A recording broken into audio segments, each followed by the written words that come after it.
Well, hopefully this time I'll be successful getting across the finish line. Boat's a mess, and I don't care. It's just been one of those days like you cannot believe. I got within 400 meters of the finish line. The tide turned against me. Hello, Jeremy. Hi, good afternoon. I don't know why I feel like you are not a person who likes interviews. It's not my favorite thing, but I'm getting some practice lately. You are still in Les Sables D'OLONNE? Yes. You arrived 3 weeks ago?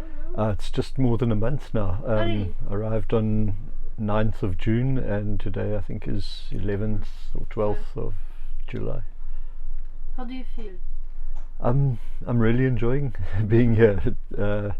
It's good. I'm here longer than I expected because I've been doing some repair work on my boat and preparing it for the sale to a new owner. Ah, so you'll sell it? The sale is under negotiation at the moment, but I think it will conclude in the next day or two. You will not miss her? I will miss her. She's been a wonderful, wonderful boat, and she's been my constant companion for the last 4 years. But Jeremy, even when you sit stuck in front of Les Sables D'OLONNE for one day, you still like this boat? I like the boat. I didn't like the weather. How would you describe today your experience of the Golden Globe race? It was your first circumnavigation, right? Yes, it was. Yeah, it was. Overall, I think because sailors have very bad memories, I remember the good things more than I remember the bad things. Like when you have a baby. maybe it's the same. But certainly I would regard it as a very, very positive experience. I thoroughly enjoyed being able to get back to the place that I started and think, well, I've actually been the whole way around this planet. It was a good feeling. I will ask you some silly questions as I asked to Kirsten, to Simon, to Abhilash, to Michael, and maybe later, I don't know. I think sometimes we cannot hear me, so I need to speak very short sentences. Okay. When we are at the land, like me, and follow you, we are very curious, we are worried for you in each strong weather. We are sorry for you when you have headwinds, when it's not working well. And at the same time, I presume it must be also some things that you really enjoyed. I don't know if, for example, the loneliness is something which is awful for you, or a calm moment to be yourself, to think about your life, because I mean the loneliness is almost 1 year. Yeah. I started out the journey on the on the 29th of April from Cape Town last year, so it was by the time I got to Les Sables, I'd already been more than 60 days on my own at sea, and so I was very used to the experience, and I find it very enjoyable. I love sailing on my own. It's a wonderful place to be, to get your head right, to just think about life in general, and there's never a dull moment. You're always doing something. You're keeping busy. You're reading books. You're making dinner. You're fixing things on the boat. You're considering your navigation and your strategy. So you're always active and busy. There's not really time to be lonely, but there is plenty of time to contemplate your aloneness, which is, I think, very positive. And when you are in the Southern Ocean and you see this huge building in front of you, which is a wave, how do you manage the scary moment, the anxiety? Firstly, this boat looked after me absolutely incredibly. It was a very, very good boat for those kinds of seas. So I was never really scared at all. At times I was uncomfortable, but I wasn't really frightened or scared. But I think also part of that is just knowing what the worst possible outcome could be and accepting it, and then just putting it to one side and thinking it could happen, and I know it might happen, and I know what's going to happen after that, but it probably won't happen. And then you just carry on and you just live for the good moments. It's the same for the life. I think so, yes. Okay, last question before the silly question. I noticed that you had a huge following in South Africa, and I was wondering, is that because you are a very well-known sailor there? Is that because you are such a nice person, or is that just because it's South Africa, it's so much sailing, or not enough? What is the reason? I'm on land I'm quite a sociable person, and I think I've got a lot of friends, and you know how social media works. One person sees something and that two other people see what they saw, and it just sort of spreads. And you know, I noticed that the people that were a lot of the supporters that I had were people I've known for many years, back from school days and university and work, and just living in various parts of the country, and even from when I was at junior school, living in what was then Rhodesia, which is now Zimbabwe. So it certainly, South Africa doesn't have a very big sailing population, but the people that do sail in South Africa all tend to know each other. It's a very small community, so there was fantastic support from the South African sailing community. It was wonderful to see. We know we have a lot of humor. We read it in your tweets. We also notice a little bit some grumpy times. But we don't know who you are, Jeremy. I will not ask you what's your job in the other real life when you are not sailing, because I think today you are only sailing, right? At the moment, that's pretty much what I do. I've stopped working in the formal environment 12 years ago. So I don't have a job, but I have many occupations. Are you looking for a job? No. No. Okay, so let's try to understand with this silly question were made by the French novelist a little bit who is the person who we are. So what do you think is the principal aspect of your personality? I would have to probably say stubbornness. The main value you appreciate in a man? Loyalty, I think. And in a woman? There's not really a difference between men and women. They have different aspects to their behavior, but loyalty as well. It's, I think, a very good personality trait. So is the thing you most appreciate to your friends also? Yes, I think that's true. Yeah. What is your main fault? There's probably a list of them somewhere out there, but I would imagine that sometimes I refuse to accept the reality of a situation, and I continue to press ahead to try and mold it to my own expectations. So stubborn again. A bit stubborn, yeah. Your favorite occupation when you are at sea in the boat? Staring at the horizon. It's just very calming and very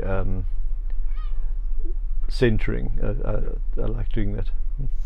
I can only see tiniest tip of San Miguel Island because I know where to look. I don't think you'll pick it up on this video, but I think we're about 70 miles from it now, and that is just great news. Jeremy, now that you already established your professional life, you already did a circumnavigation in an event which is the longest sport event in the world. I will not ask you yet what's next, but what is your idea of happiness? Happiness is I think overrated. I think an author I once read said happiness is the hyperactive child of contentment, I would prefer just to be content, and there are a couple of things that I know that I can do in my life that will make me content, and sailing is one of them. What will be today, tomorrow, your greatest misfortune?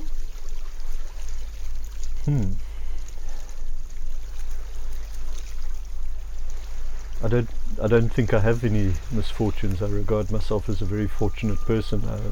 I think I'm incredibly privileged and a very fortunate person. I don't think I have a misfortune. What's your secret to be so stable? Are you doing mindfulness or I don't know, Buddha things? Yoga every morning? No, sometimes when I'm on shore I do a bit of yoga, but that's just more of a loosening up. That's more of a physical thing than a mental thing. But I think it was quite probably the way I was raised. My father was an incredibly calm person, and he never really panicked. I think I maybe saw him get upset once or twice in his whole life. Wow. So I think maybe it's in my DNA or in my genes, but maybe it was in my upbringing from my father as well. So I will not ask you, if not yourself, who would you like to be? You will tell me yourself. I'm very happy to be myself. I would like to be able to do some things that other people can do, but I wouldn't like to be anybody else. Do you have a favorite hero in sailing? Phew. I've always had incredible admiration for Dame Ellen MacArthur. I think she still is my top hero in sailing. But there are so many, and you know, in South Africa we had the amazing Bertie Reed, we had John Martin, Jean-Jacques Pravier, Neil Peterson. We've had some really good single-handed sailors that I've always looked up to, and but I think Ellen trumps them all. Do you think I can ask to a concurrent what he think about another one? I'm thinking about Kirsten.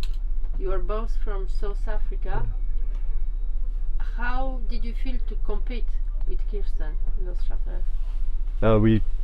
Before the start of the race, we said we wouldn't be competing with each other up until the last 500 miles, and then it was going to be war. So and then I was so far away, it never became an issue. So. I don't know if you did. It's a question that I asked to all of the entrants. I question. Did you read during the GGR? Is that a book? I read more than I've read in the rest of my life put together. I think I did a calculation. I must have read, trying to remember the number, but it was more than 30,000 pages.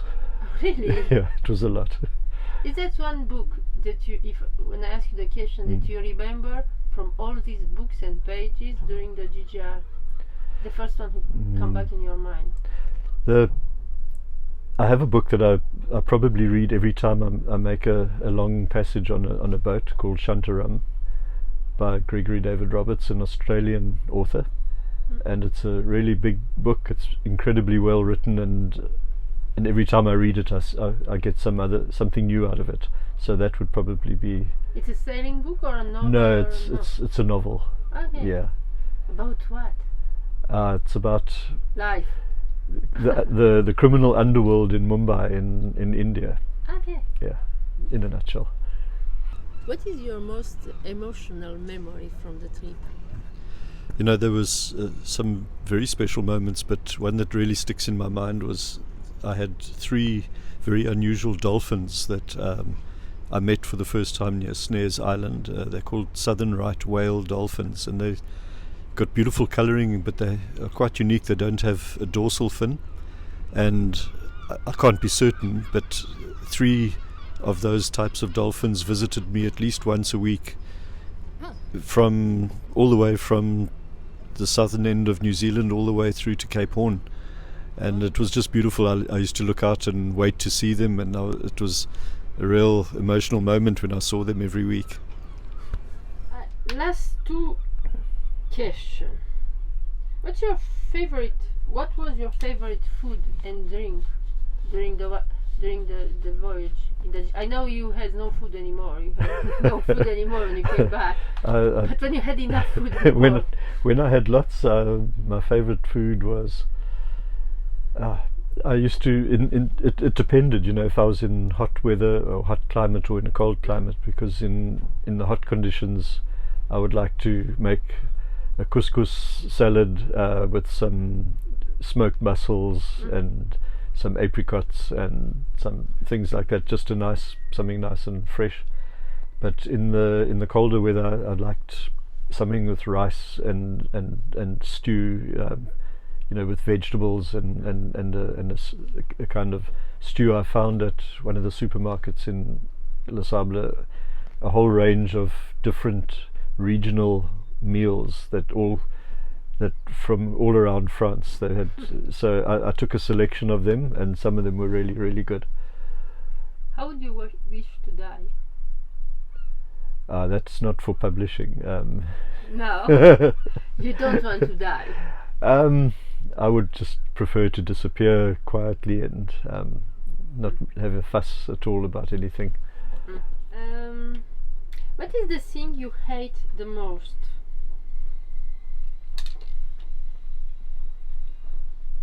I don't really hate anything. I don't like. You really are a Buddha, Jeremy. No, I don't like people that are bigoted. That people that are not prepared to look at other people's beliefs and listen to why they are different. I don't like people that don't like people because of differences. So I suppose that would be hate in a way. Now is the last two questions. First one for someone who wants to do the GGR, someone who don't have a huge sailing experience, which is the case for a lot of sailors in the GGR. What would be your advice after all your experience? You've got to get the experience. If someone had to have a mind to enter a race like this, they need to start preparing really early, and they need to get as much time on the sea as possible in the boat that they're going to sail the race. I think Kirsten's preparation by getting involved with her boat and rebuilding it by hand was fantastic. I had a similar experience with this boat. I was very involved, but then she was able to sail probably 15 or 16,000 miles before the start, and I think something like I only managed about 8,000. So you really need to get that time and get the miles under your boat. It's critical.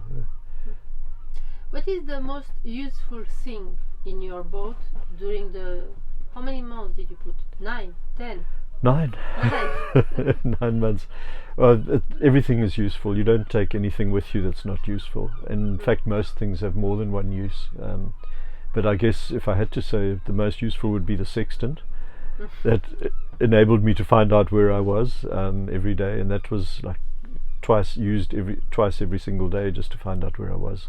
So that would be right up there with the most useful things. During these 9 months, where here inside the boat, what is by the way, your boat is super tidy.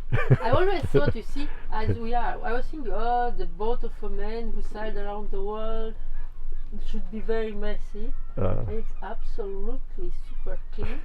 What was your favorite place in the boat during the night? Where is the place where you spent the most of the time during these 9 months?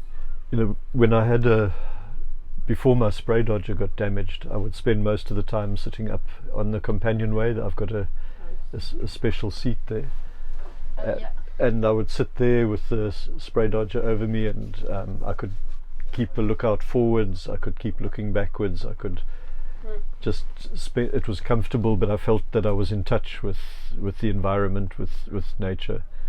When my spray dodger got smashed, I would spend a lot of time on that bunk or a lot of time on this bunk, depending on the angle that we were sailing. It was just simply too wet, and either too hot or too cold and too wet in the cockpit.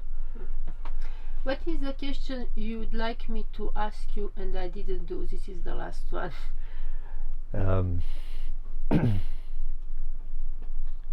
Would I do it again? Will you do it again? No. I would, when I sailed around, I didn't see Ile de Trinidad. I didn't see South America. I didn't see New Zealand. I went past some incredibly beautiful places without seeing them. I think if I had to circumnavigate again, it would be much more slowly, and I would make a lot of stops and see what it is that I missed on this last trip. But this is a trip you don't do on solo sailing. You need to be with someone. Who will you bring with you? That I haven't decided yet. Okay. I haven't found the right person to go with me yet. It would have to be, I would rather sail alone if I was not going to have the right person with me. Okay, so good luck to find a good one. Thank you. Thank you, Jeremy.